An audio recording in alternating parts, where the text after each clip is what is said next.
From classrooms to the field, truth and laughter both revealed. Tune in for that special feel. Nampa School's always real. Welcome to Nampa, where dreams can grow. Matt and Tyler on the show. Welcome to Nampa, where dreams can grow. Nope, that was off. Matt and Tyler on the show. That was a little better. Still not great. Welcome to Nampa, hear the beat. Join the podcast, take your seat.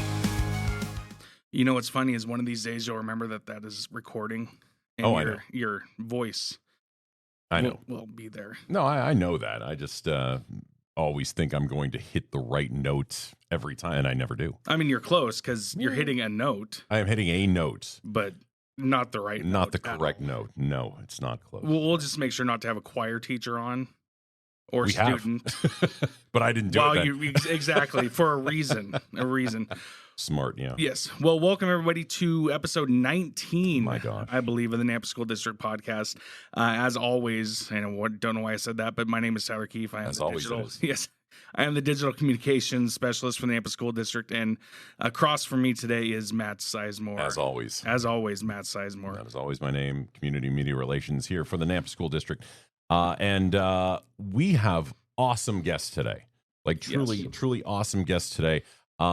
The only unfortunate part is we have 4 guests. So Tyler is jumping off the mic.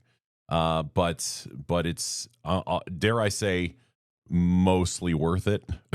I think it was totally worth it. You know, we're recording this as we did the previous ones after the actual discussion, and this time we get to have the speech and debate team form, well, representatives of it, because there's more than just 3. Yeah. But yesterday we put out a post about all the accomplishments they got at a national qualifying, not tournament, but event, I'll say. Sure. And going down all those things, and then I was looking through my email. I'm like, who we got for the podcast tomorrow? And it just literally was coincidence that we put that post out yesterday, and then today we're meeting with the speech and debate. And so we had the head coach, Ben Smolden, and 3 students, 1 from each of our 3 high schools. And it was a fantastic talk. Oh, yes. Yes. Wait till the end, Yes. everyone. I mean, the entire actual portion is fantastic, of course, because these kids are just some of the smartest kids you will see or hear. And I mean, beyond their years in terms of maturity. But we do a fun little piece at the end. I give them 2 debate subjects, and they go back and forth for a little bit. And it is fantastic, to say the least. I love their answers for the questions that I threw out at them, the mini debates, and I mean, just smart kids, and also huge award winners as well. I mean, I don't think that I go through their accomplishments, but I don't even think that really we're recognizing how great these accomplishments are, such as Ben Smolden. He's the National Speech and Debate Association District Coach of the Year, which is huge. And the other kids won some big national qualifiers for several different things. Seddi, Momenpour, who we're going to meet in just a second, she was also named the NSDA District Student of the Year. So these are huge honors, and they were so great to have on, and I'm excited to get them going. And one thing I would just want to point out, when you say NSDA, it's not like Nampa School District Alternative. Right. It's National Speech and Debate Association. Yep, National Speech and Debate Association. So it comes up quite a few times in the interview, and don't want to confuse anybody out there, but it's a fantastic interview. It is about 20-25 minutes long, if not a little bit longer, but it is worth it, especially like you said, at the end. There's some awesome debates at the very end. One, the question that you asked about a food item, the answer that one of the students gave, I had never heard in this debate ever, and I think she's onto something. I loved it. I absolutely loved it, and you all will too. So stay tuned. Let's bring in right now the Nampa School District Speech and Debate team. And joining me right now is the Nampa School District Speech and Debate team. I am so excited to have them here today. Let's go over some of the names. We've got head coach and NSDA District Coach of the Year, Ben Smolden. Ben, welcome, sir. Thank you. Of course. Now let me go over the others and then say hi to you all. From Nampa High School, we have Mr. Mason Warren, National Qualifier for Dramatic Interpretation. Seddi Momenpour from Skyview High School, National Qualifier for Extemporaneous Speaking and the NSDA District Student of the Year. and Lucy Priebe out of Columbia High School National Qualifier for Congressional Debates. Ladies and gentlemen, thank you so much for being here today. Thank you for having us. Yeah, thank you. Of course. I'm going to move this much closer so you you both can just lean in a little bit and without having to basically fall over to talk. So I'm so excited that you're all here because you all have won just this last weekend, if I'm not mistaken, several huge awards from the Nampa School District speech and debate team, which I don't know that enough people know about, but I'm glad you're here because we want people to know about it. Now, in addition to the awards that I was just talking about with you all, individual awards that you all have, a couple others, national qualifiers in the Congressional Debate category, Skyview's Hayden Carter, as well as Columbia's Cara McDougald. Over in the humorous interpretation, I want to know more about that one, by the way. Bailey Kirkendall out of Skyview won that. And in oh my gosh, that's quite the word. Extemporaneous speaking, in addition to Seddi, Violet Barrowman out of Skyview as well. And Columbia High School brought home a sweepstakes award for being the top school in congressional debates. This is all incredibly impressive. I want to know more about what this all means. Ben, I want to start with you right now. Tell me a little bit about the speech and debate program throughout, and it's not just individual schools, it's the entire district-wide coming together. Yeah, so the individual schools used to have their own teams, but ever since the 2019-2020 school year, they all came together under one coach, and I was actually the assistant coach for that year, so I was able to see it and watch the program grow. And then after a few years, the head coach decided to take other opportunities to go somewhere else, and I was able to step in and be the head coach and be able to watch these guys grow throughout their high school career. And currently, how it all works is that the Nampa and Skyview students transfer over to Columbia for the periods there to take the class. And then in class, we practice and get them ready for competition and learn about the speech and debate events and engage in various activities to help get them ready. Gotcha. So for those, like I'm a sports-minded person, played sports all my life. You look at a schedule, you've played this team at this time, or this team at another time.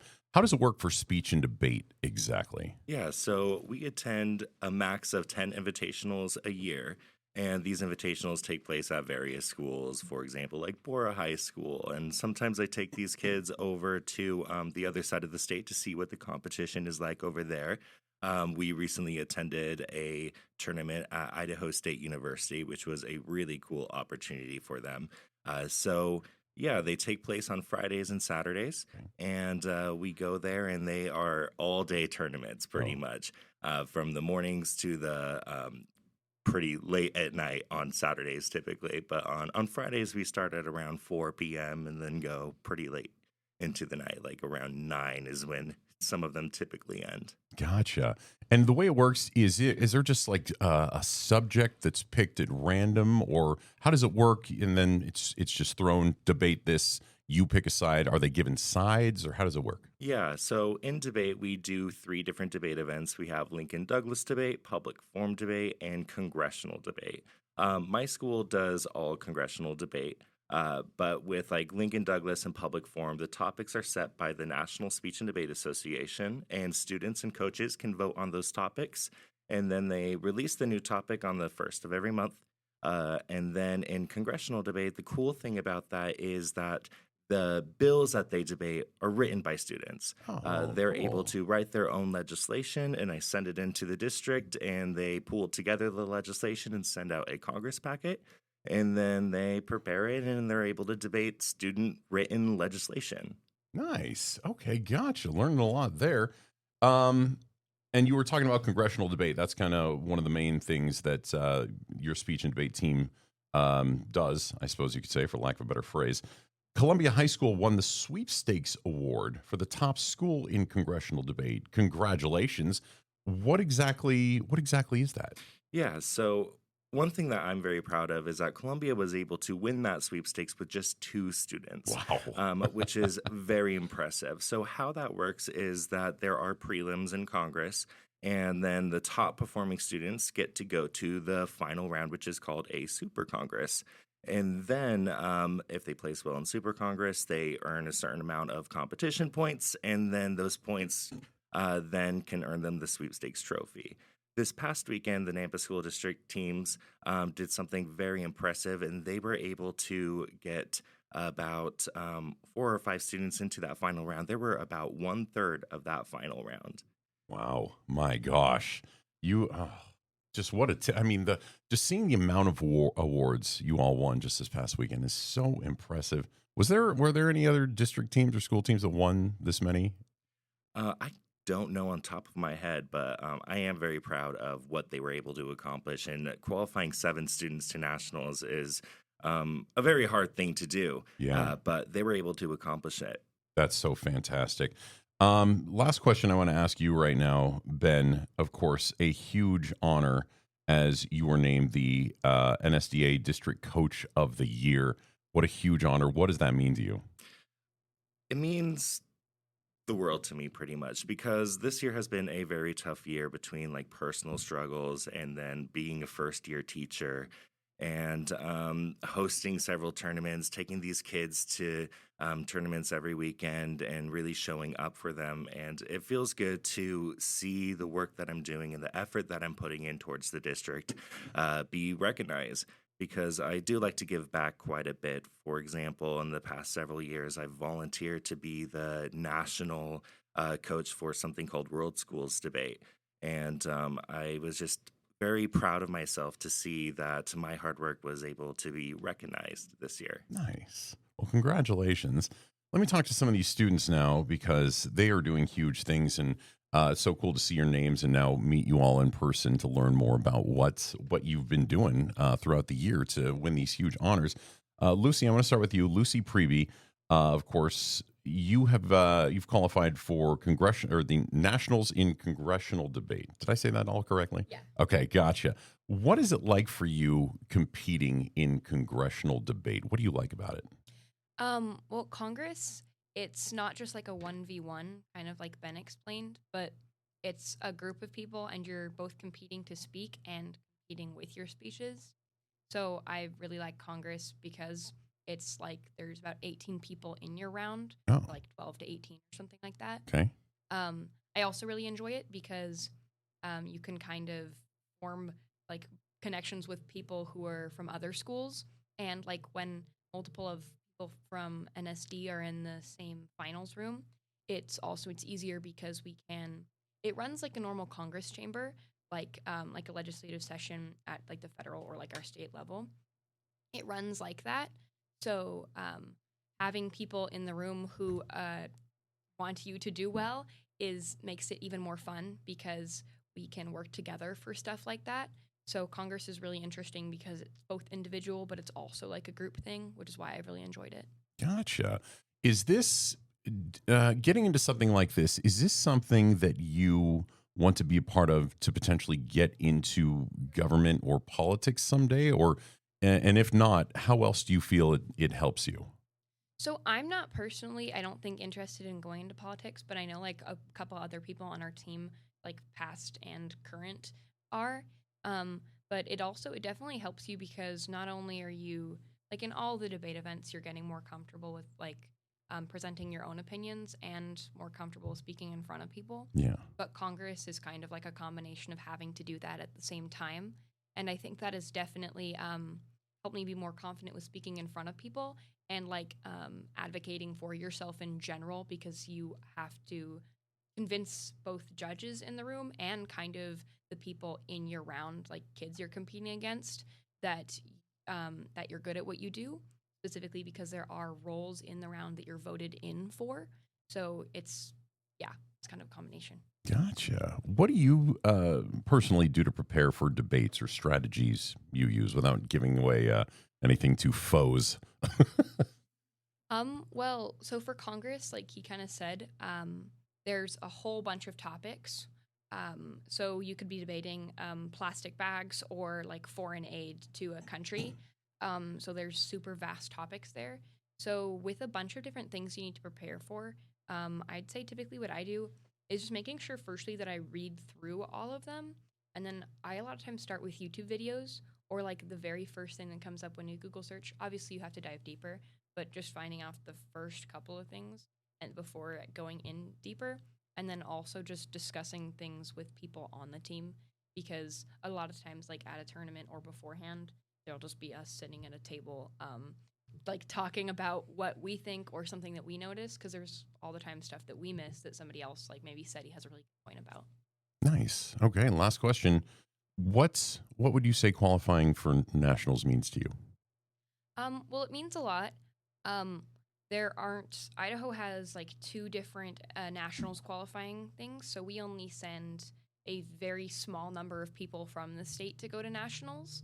So specifically making it in a speech event, like Mason and Seddi, there are only 2 people in their speech and event got to go, and for Congress, only 4 people because it's a much larger event. So it's really cool because it's not a huge number of people going, and it's also like, wow, because there's people from all over the country going to nationals. I mean, that's obvious, but it's a really big event, and it's an honor because there's one kind of conglomerate. It's not a bunch of different speech and debate leagues. Like this is one of like the main ones. Awesome. Super excited for you. Let me jump now over to Mason Warner. Of course, going to national qualifiers for dramatic interpretation. Let's talk about that first. What exactly is that? So dramatic interpretation is a prepared speech, and so it's more of a one-on-one, like kind of 1v1 with 6 other people in the room. Okay. So it's a prepared speech of a script that you have to find online or somewhere, and it's usually dramatic, so it's usually sad about something either tragic or just something around that kind of area. That's dramatic interp. And so you have to perform that in front of 6 other people and a judge, and you pretty much have to kind of convince a story to people and kind of show them, like, can I play this character well? Can I get my point out?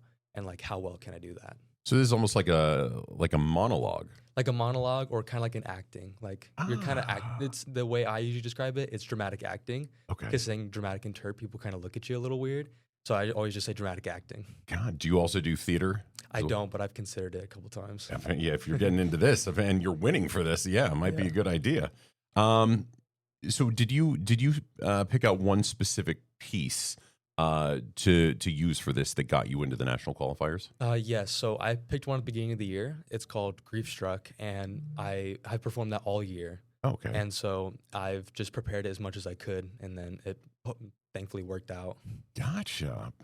And you want to talk a little bit about that? What exactly? I mean, it sounds like the name really says a lot about what it is, but you want to just kind of talk about that? Why did you pick that specific one, and how did it become so successful for you? So I kind of pick out scripts based off my own self, like things that kind of almost I can relate to, or at least the character itself kind of relates to who I am. Yeah. And so it's basically a story that goes through like regret. And there's 2 different brothers.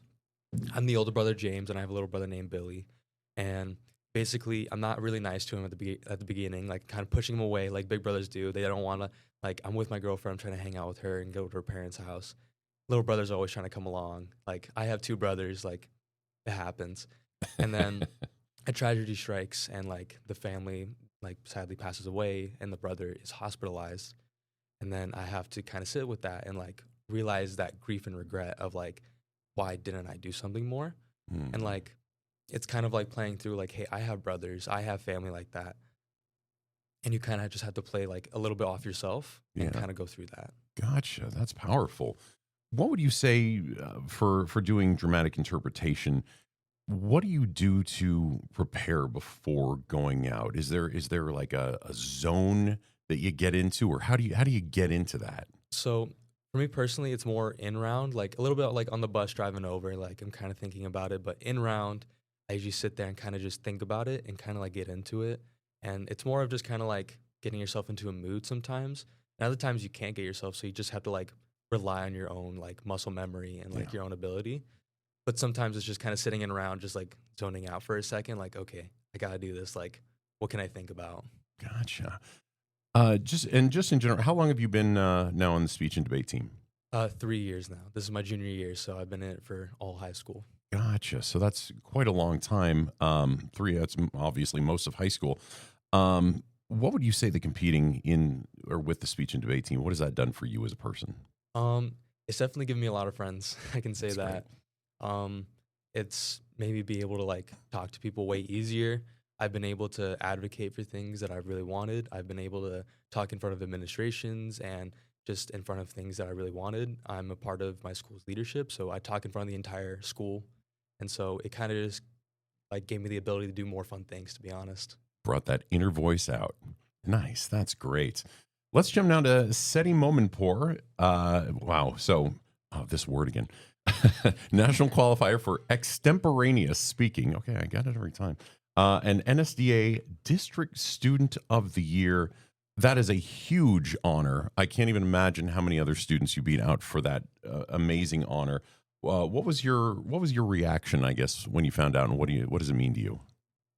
When I first found out, so the way that this tournament was set up last week, it was at Columbia, and like there's like that big like TV screen in the cafeteria, and like Ben had like set it up to where there would be a PowerPoint with all of the qualifiers in each event, and also the people named District Student of the Year and District Coach of the Year.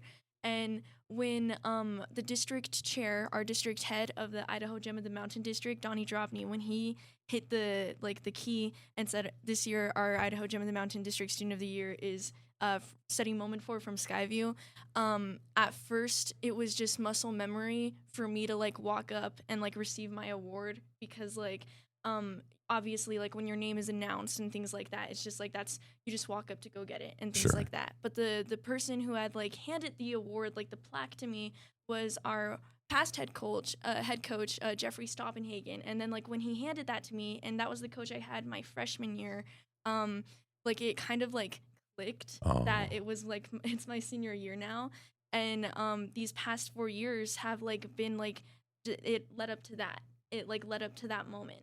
The culmination. Yes, a culmination of things. And so Mr. Stoppenhagen handed me my plaque, and like I asked if I could give him a hug, and he said sure.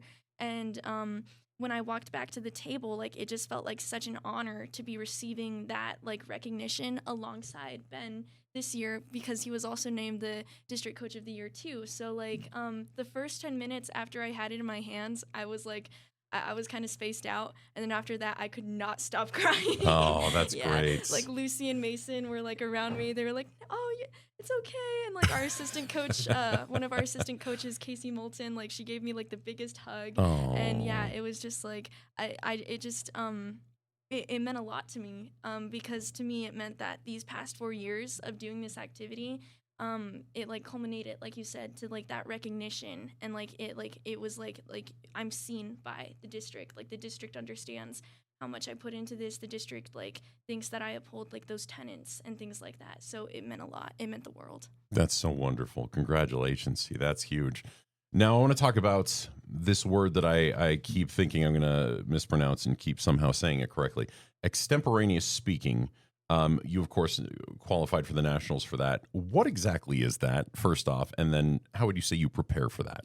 Okay, so with extemporaneous speaking, it's a limited preparation event. So that means most of the time you don't really have to like do that much beforehand. But essentially what it is you're sent into this draw room. They call it a draw room. And you wait in this room with the other students who are competing in that event. There are 2 categories in extemporaneous speaking. The other person on my team, my teammate Violet, she does the domestic extemporaneous speaking. So that means the topics are related on United States issues. And I do international. So that means it's international policy. Wow. And what happens in extemp is you get a speaking order. And then once your speaking time is called, you go to look at a sheet of questions. And there are 3 questions you can choose from. And they're all randomly, they're random, but the NSDA, the National Speech and Debate Association, will like write them out, and you can kind of preview them on the topic, on like the topic websites and whatnot. But after you look at the questions, you choose one of the 3 to answer, and then you have 30 minutes to write a 7-minute speech answering that question. Wow. So you just go to a specific area and you just go? Yes. Wow. Yeah. Oh my gosh, is that nerve-wracking? When I first started doing extemp, it really was. I was like looking at the NSDA questions and like trying to like prep speeches for the questions, because I was like freaking out, because I was thinking, oh, like this is like I'm gonna go in and I'm not gonna know anything. But like as I kept practicing and like the older I got doing this event, I realized that like that's what Extemp is for. You just go inside and like you use that. It's like it's basically a time management event. Like how well can you like focus your efforts on answering specific parts of this question, like and like where do you want to go with this? So it used to be really nerve-wracking to walk into the draw room and not know like or not be expecting like not know what to expect. But now it's just like you get like the questions and everything. It's just like you get the 30 minutes, you pick one out that you feel the most comfortable with, and then it's just like hit the ground running. Nice. Jeez. Okay. So you are a senior. Have you been on speech and debate since you were a freshman? Yes. Okay. So like you were saying, the culmination, this is every single year. This has been huge for you. How would you say that the speech and debate team, your coaches, your teammates, everything, how has it grown you, I suppose you can say, for lack of a better phrase, into who you are today? So I love this team so much. I think that like this activity has like given me like some of like my best memories so far, and some of the people that like are really close to me, like some of my closest friends. And I feel like with this activity, it's really special because you're kind of compelled to grow in more than one way. Yeah. So it's like we all do congressional debate. So when we go into the chamber and everything, it's like, you know, like we're competing against each other. So like you're compelled to grow as a competitor, but you're also like you're growing as people outside of the round too. Like these people are like some of my closest friends, and it's just those moments you share like outside of the rounds and things like that. That like really compel you to like kind of just reframe like where you think on certain things, or like reframe how you approach certain issues. Like you grow together essentially, but like there's also that individual growth and component of like, you know, like that rivalry aspect of it. But like at the end of the day, it's just like you're only rivals in that chamber, and when you come out, it's like you're all like family again. So yeah, I think that this activity has really compelled me to grow in the way that I think about things. I've learned that like things like there is it's very rare to find things that are like black and white. Yeah. And that's even with like international policy and U.S. policy too, that I learned through extemporaneous speaking. But I also I think I've really grown in this activity when it comes to like being a better person as well. Great. Nice. That's such a great answer. It's like you're all on the speech and debate team or something like that. Okay, so questions for all of you. Actually, I wanted to ask Lucy and Mason, what grades are you in? We're both juniors. Both juniors. Okay, gotcha. So you two might not know yet, and same thing with Seddi, but do you all have ideas of what you want to do in the future? And with that, what skills would you say have you gained through speech and debate to get closer to that goal of whatever it is you want to do? And feel free, whoever wants to start. I know that I don't know specifically yet, but I know that I'm interested in either engineering or something to do with like engineering and medicine. Okay. And I think that while at first glance speech and debate doesn't 100% apply to that, I think speech and debate, specifically Congress, it opens your eyes to a lot of like vast subjects because you're debating so many different pieces of legislation, and sometimes it's super obscure. So it opens up, you end up learning like little things about random things you wouldn't think you'd know, like about how pickle brine can work as a de-icer or something like that. And that's applied to like knowing just like little things that have gotten us interested due to research for that in other topics. And I also think that specifically the ability to, like all of us kind of have said, advocate for yourself, but like beyond that, but be able to go, this is what I need, and this is why I think I'm right, and why you should listen to me specifically. And I think that that's important in any field, but like STEM field specifically, like the ability to communicate what you need and why you should be listened to, and the ability to work with people who you disagree with, because sometimes you're going to debate against someone on opposite sides of like a bill, and the next time you're going to maybe need their vote for something, or argue on the same side, or just want someone to talk to outside of the round. And I think that it builds your ability to have polite and civil disagreements, and then regroup and be able to maybe not get mad when someone disagrees with you. So all of that. Yeah, it really sounds like you're gaining the self-confidence to politely demand respect. Yeah. Yeah. Great way to put that. All right, let me jump over to you, Mason. How about yourself? So I kind of have an interest in space and like astronomy and physics, which speech and debate doesn't exactly correlate to that in all the ways, but it does help with like getting into places like that, like for colleges. Yeah. Because speech and debate is a massive like gateway into like a lot of like scholarships and stuff. And so places like Whitman or like UC Boulder are great places that like do support like speech and debate teams, and they can really help me out. And they have great astronomy programs that I can kind of go into. And so speech and debate kind of helps me out, like find where I need to go and like support myself into like what my interest and goals are. Nice. Great stuff. How about you, Seddi? I'm planning to go to BSU, and I'm going to do pre-law there. So I'm planning on like becoming like an attorney of some sort in the future, and speech and debate overlaps pretty well with that. So yeah. That's exactly what I thought growing up with speech. Anything speech and debate, I always just think if you want to be a lawyer, for sure you do speech and debate. Yeah. Okay, makes sense. Go Broncos. Nice to hear. Ben, I want to start with you on this next question, and then feel free to open it up to the students. But for any students that maybe are going to be heading into high school, or else maybe are already in high school, freshman, maybe a sophomore, who have maybe considered joining speech and debate but might be on the fence, what would you say to make sure you tell them, hey, come on out? I mean, it's kind of evident after listening to these students here and yourself and all the awards you just won as well.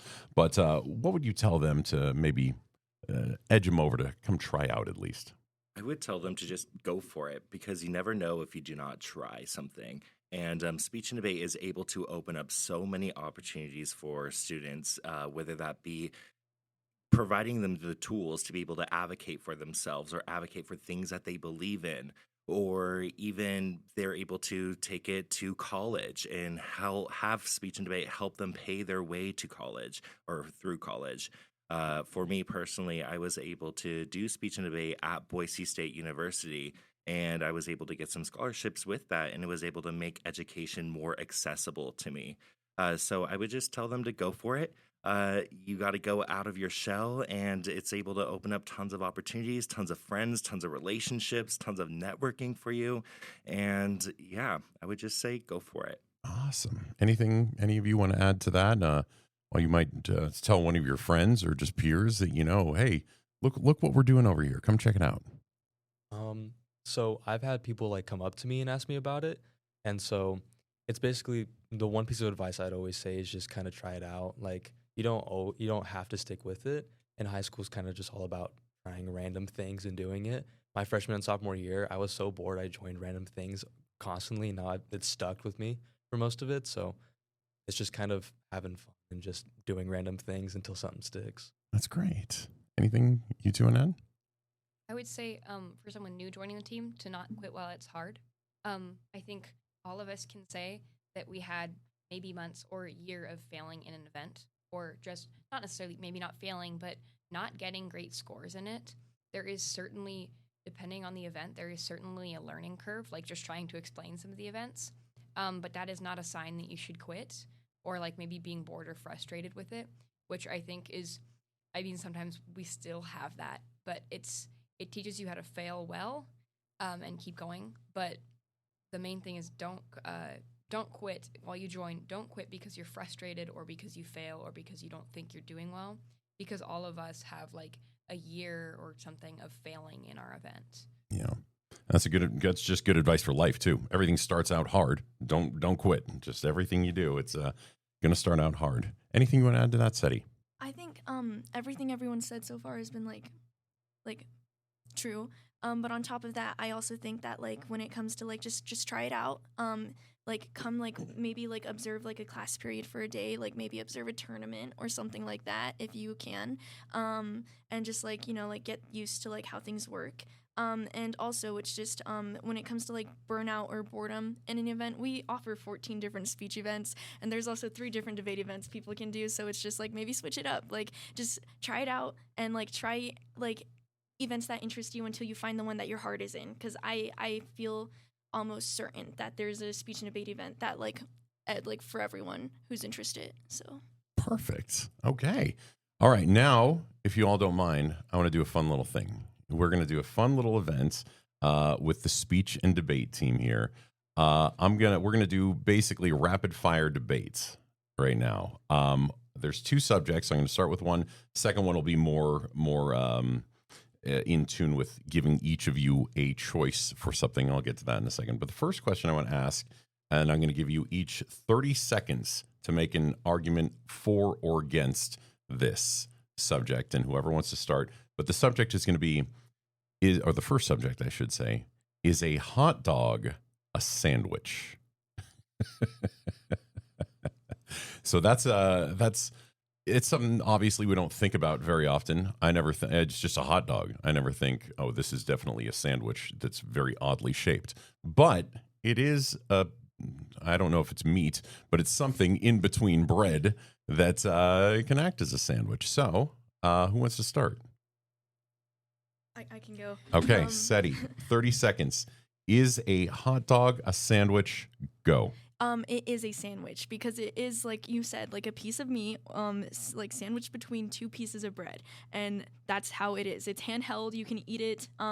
It may be the like different like way you're holding it, but like still like that essentially is still a sandwich that you have in your hand. Once again, like the 2 key components with a sandwich are going to be bread and a meat of some sort, and that is exactly what a hot dog is. So a hot dog is a sandwich. Okay, gotcha.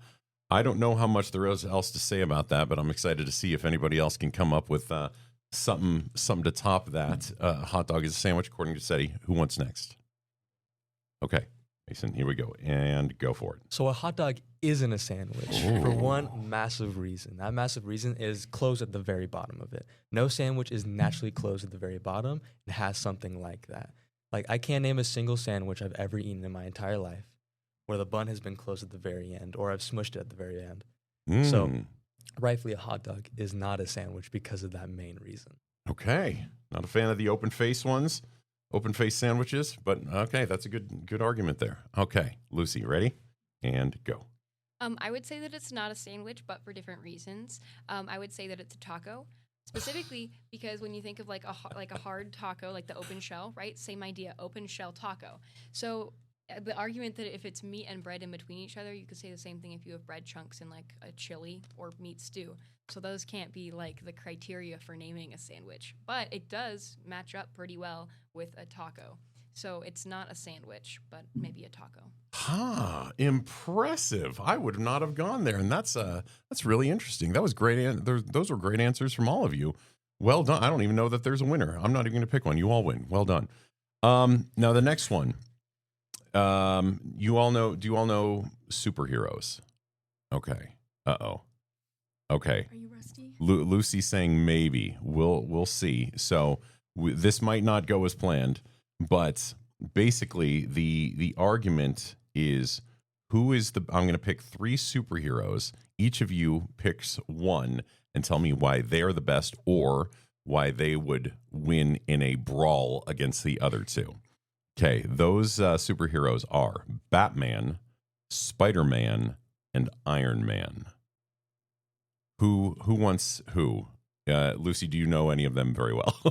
I know Batman well. Okay, so how about you? I'll take Iron Man. Okay. This is going to be good. Who's going first? First. Okay, Mason, you picked Spider-Man. Okay. Spider-Man, 30 seconds. Ready, go. So not only is Spider-Man one of the strongest superheroes in all of the verses, but he's also one of the smarter ones. He created his own web shooters in a lot of the movies. And yes, Batman is a detective, and yes, Iron Man is super rich with a lot of gadgets, but Spider-Man is way stronger than both of them and can disguise himself way better than the other ones because Stark has been shown, like he has told everyone he's Iron Man, and well, Bruce Wayne isn't going to reveal himself. So he can hide among the crowd better than the other superheroes, and he's rightfully just stronger and probably more intuitive than the other 2. Perfect. 30 seconds. That's a good argument right there. Okay. Who wants next? Yeah. Okay, Lucy with Batman. And ready, go. Okay, so on the point of disguise, I would argue that Batman's like objectively the best at disguise because the least disguised thing I can think of is a red suit or a red and blue suit. Then beyond that, Batman also super rich like Iron Man, also makes his own gadgets like Spider-Man. He's like an amalgamation of all the really good things that these guys are going to talk about. And he's been around for forever. His cover is not getting blown. It's just been one guy. And his cover has never been blown. Nice. Okay. Good argument there for Batman. A combination of both. Oh, boy. Okay, Seddi, here we go. Iron Man, and go for it. All right, so the criteria that we're looking at is particularly how they're going to do in a brawl against each other. And I think that Iron Man comes out on top. So Lucy talked about Batman, but Bruce Wayne is just like a mortal human being like everyone else, but he doesn't really have like anything that elevates the ground between like him and just like hand-to-hand combat and like different gadgets he can use. And Spider-Man, on the other hand, may have like the webs and things like that, but like that doesn't really compare because Iron Man's mobility is also very good because he can fly and he can shoot pulses, so he's gonna win. Okay, there it is. That I don't know. What do you think, Ben? It's very close for sure. I don't know. That was just a great argument from all of you. I once again cannot pick a winner. You were all fantastic. Just man, you all are doing some really good things, and just to hear, I know I haven't obviously seen your actual competitions, but just hearing you right there, just come up with these things on the spot is truly impressive, and you all have just been amazing. And that is our podcast. Is there anything else you all want to add about your huge victories, Ben, about just your team in general, the things that you all have been able to do over the past couple of years, like you just a year in already winning Coach of the Year, and what do you think? Just what a team. Yeah, I'm just very proud of everything that they do and accomplish because I've been able to see each and every one of them grow and make something of themselves and see their skills develop and see them talk about what they want to do in the future with the skills that they have acquired from speech and debate. So I just really enjoy watching them grow and really become really well-educated individuals. Gotcha. And they will pick some superheroes and fight for them. Good stuff right there. All right. Well, we are just about done here. Our guests today have been the head coach of the speech and debate team for the Nampa School District, Ben Smolden, as well as NSDA District Coach of the Year. Nampa High School's Mason Warner, National Qualifier for Dramatic Interpretation. Seddi Momenpour, Skyview High School, National Qualifier for Extemporaneous Speaking, and the NSDA District Student of the Year. And Lucy Priebe from Columbia High School, National Qualifier for Congressional Debate. Thank you all so much for being here. You've been wonderful, and best of luck at Nationals. Thank you. Thank you.